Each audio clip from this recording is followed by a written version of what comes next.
ஓம் சாந்தி. அவ்யக்த சமிக்ஞை 18 ஏப்ரல் 2024।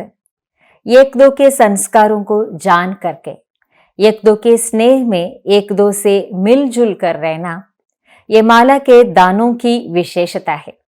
பாபா சொல்றாரு, ஒருவர் மற்றவருடைய சமஸ்காரங்களை பற்றி தெரிந்து கொண்டு ஒருவர் மற்றவருடைய அன்பிலே ஒருவர் மற்றவருடன் அல்லது அனைவருடன் ஒன்று கூடி இருப்பது, இதுதான் மாலையில் இருக்கின்ற மணிகளினுடைய விசேஷ தன்மை ஆகும்.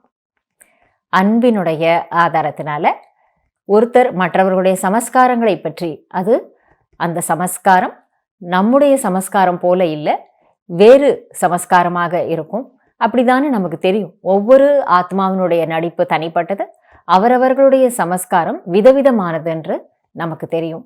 அதனால இதெல்லாம் தெரிஞ்சுக்கிட்டு யார் யார் எந்தெந்த மாதிரி சமஸ்காரங்களோடு இருந்தாலும் சரி, அவர்கள் நம்முடைய சகோதர ஆத்மாக்கள், நம்முடைய பரிவாரத்தை சேர்ந்த ஆத்மாக்கள், நம்முடைய பாபாவுடைய குழந்தைகள், நம்முடைய சகோதரர்கள், இப்படி நாம மனதார ஆன்மீக அன்பை அந்த ஆத்மாக்களுக்கு செலுத்தும் பொழுது அந்த ஒவ்வொருத்தரோடையும் இணைந்து நாம செல்வோம். இதுதான் மாலையில் இருக்கின்ற மணிகளினுடைய விசேஷமான குணம் என்று பாபா சொல்றாரு.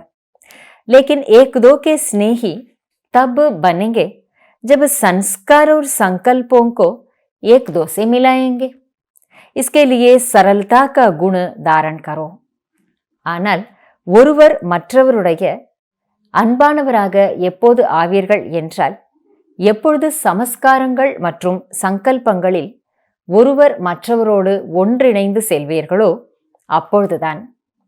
இதற்காக சரளத்தன்மை என்ற குணத்தை நீங்கள் பின்பற்றுங்கள். இதற்காக சரளத்தன்மை என்ற குணத்தை தன்னுள் கொண்டு வாருங்கள். பாபா சொல்றார், எந்த அளவுக்கு ஒருத்தருக்கொருத்தர் அன்புள்ளவர்களாக நாம் இருப்போமோ, அப்ப சமஸ்காரங்கள்லையும் சங்கல்பங்கள்லையும் நாம் ஒருத்தருக்கொருத்தர் ஒன்று சேர்ந்து இருக்க முடியும். அல்லது இதையே மாற்றி சொல்லணும் அப்படின்னா, சங்கல்பங்களும் சமஸ்காரங்களும் நமக்கும் மற்றவர்களுக்கும் ஒத்து போகும் பொழுது தானாகவே ஒருவருக்கொருவர் நாம அன்பு நிறைந்தவர்களாக ஆகிறோம்.